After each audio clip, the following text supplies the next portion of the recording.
అందరికీ నమస్కారం. రేపు తెలంగాణ రాష్ట్రంలో జరగబోయే బీసీ జాయింట్ యాక్షన్ కమిటీ బంద్ కార్యక్రమం సబ్బండ వర్గాలు అన్ని పార్టీలు ఇటు అధికార పార్టీ కూడా సపోర్ట్ చేస్తుంది. కావున మిగతా బీజేపీ బీఆర్ఎస్ గాని ఆల్రెడీ కమ్యూనిస్ట్ పార్టీలు కూడా అన్ని బంద్ కు మద్దతు ప్రకటించినాయి. మరి ఇటు అన్ని కుల సంఘాలు విప్లవ సంఘాలు అన్ని బీసీ సంఘాలుగా ఒక జాయింట్ యాక్షన్ కమిటీగా ఏర్పడ్డాయి. కాబట్టి రేపు జరగబోయే బంద్ను మరి తెలంగాణ రాష్ట్ర వ్యాప్తంగా కనీ వెని ఎరగని రీతిలో మన ఈ బీసీల బంద్ జరగాలని బీసీ సంక్షేమ సంఘం టైగర్ ఆర్ కృష్ణయ్య గారు, మరి జాయింట్ యాక్షన్ కమిటీ చైర్మన్ కృష్ణన్న గారు, జాజుల శ్రీనివాస్ గారు, మిగతా బీసీ సంఘాలు అన్ని కూడా కుల సంఘాలు అన్ని కూడా జాయింట్ యాక్షన్ కమిటీగా ఏర్పడి ఈ మద్దతును కూడగట్టి రాష్ట్రంలో 42% రిజర్వేషన్లను సాధించుకోవడకై మరి కోర్టులు కూడా బీసీల పక్షంగా నిలబడిన కారణంగా రేపు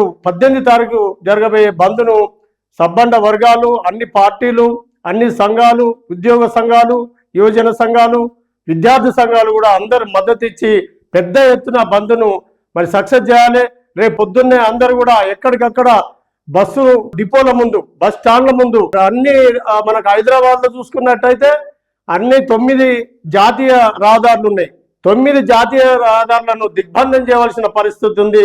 తెలంగాణ ఉద్యమంలో ఏ రకంగా అయితే మనము బంద్ నిర్వహించుకున్నామో అదే రకంగా ఎక్కడికక్కడ బంద్ జరగవలసిన అవసరం ఉంది. మరి అందరూ కూడా స్వచ్ఛందంగా షాపులు కానీ మరి ఇతర వ్యాపార సంస్థలు కానీ మరి సినిమా టాకీసులు కానీ ఈ ఇతర వ్యాపార సంస్థలు అన్ని కూడా స్వచ్ఛందంగా మూసివేయాలని చెప్పి జాతీయ బీసీ సంక్షేమ సంఘం తరఫున మరి మేము అందరినీ కూడా అభ్యర్థిస్తున్నాం. అలాగే పార్టీలను చూసుకున్నట్టయితే మరి ప్రజాప్రతినిధులు ఉన్నారు ప్రతి పార్టీలో.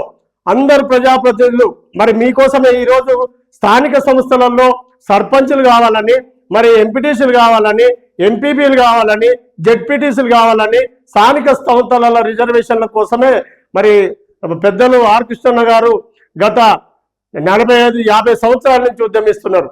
ఎన్నో వేల జీవోలు తీసినాడు. మరి ఎన్నో రాష్ట్రంలో చూసినట్టయితే ఉమ్మడి రాష్ట్రంలో ఎన్నో స్కూల్స్ మరి సంక్షేమ హాస్టల్స్ చదువుకై విద్యకై వైద్యం కోసం మరి మన రాజ్యాధికారం కోసము వీటన్నిటి కోసం మనము అలుపెరుగని పోరాటం చేసినాం.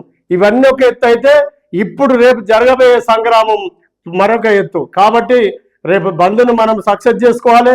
ఈ బంద్ ఆరంభం మాత్రమే, అంతం కాదు. ఇక ముందు అనేక రకాల ఉద్యమాలు ఉంటాయి, రకరకాల రాస్తారోకోలు ఉంటాయి, వంట వార్పులు ఉంటాయి. ఈ కార్యక్రమాలన్నింటినీ కూడా మనం అందరం సమిష్టిగా నిర్వహించుకోవాలి. ఈ పార్టీ ఆ పార్టీ ఈ పార్టీ అని కాకుండా అన్ని పార్టీలలో ఉన్న మన బీసీ ప్రజాప్రతినిధులు అందరూ కూడా రోడ్డు ఎక్కవలసిన అవసరం ఉందని చెప్పి నేను సెలవు తీసుకుంటున్నాను. జై బీసీ, జై జై బీసీ.